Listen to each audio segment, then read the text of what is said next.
মাঘৰ বিহু বুলি ক'লে পিঠা পনা দৈ চিৰা জলপান সকলোবোৰ খোৱাৰে বিহু নহয় জানো। আৰু আজি আমি বনাই আছোঁ এইফালে চুঙা চাউল।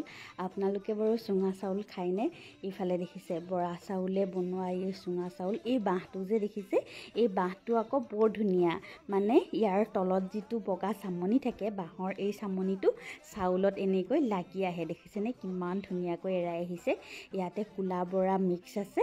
চাউলখিনি দেখিছেনে কিমান ধুনীয়া লাগিছে। এয়া আজি ভাবিছোঁ এনেকৈ খাম। ইয়াৰ লগত আকৌ হাঁহৰ মাংস খাব পাৰি চুঙা চাউলৰ লগত।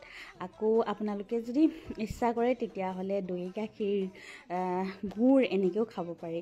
আমাৰ আকৌ আজি দৈ গাখীৰো নাই, এই লিকুইড গাখীৰকে গৰম কৰা হৈছে আৰু ইয়াৰ লগতে খাম বুলি ভাবিছোঁ। এইফালে বৌয়ে ধুনীয়াকৈ এৰাই আছে। দেখিছেনে কিমান ধুনীয়াকৈ এৰাই আহিছে। এই বাঁহবিধৰ আকৌ নামটো চিফুং বুলি কয়, বহুত চিপং নে কি বুলি কয় মানে আমাৰ এইফালে, আৰু বহুততে বেলেগ বাঁহ বুলিও ক'ব পাৰে। আমাৰ এইফালে কিন্তু চিপং বাঁহ বুলিয়ে কোৱা হয়। আপোনালোকৰ ফালে বাৰু এই বাঁহবিধ আছেনে নাই জনাবচোন। আৰু ইয়াত এইটো বাঁহ মানে প্ৰায় পাহাৰীয়া অঞ্চলতে পোৱা যায় বেছিকৈ।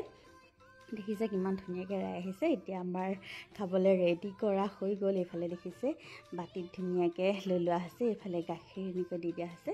মাহঁতে মানে চেনি নাখায়, বৌ আৰু মইহে চেনি খাম, সেইকাৰণে এয়া ধুনীয়াকৈ এইফালে ভগাই দিয়া হৈ গ'ল গাখীৰ লিকুইড গাখীৰৰ লগত। ইয়াত যদি দৈ গাখীৰ হ'লে বেছি ভাল লাগিলে হয়। দেখিছে কিমান ধুনীয়াকৈ হৈ গ'ল। আমি খাই লওঁ।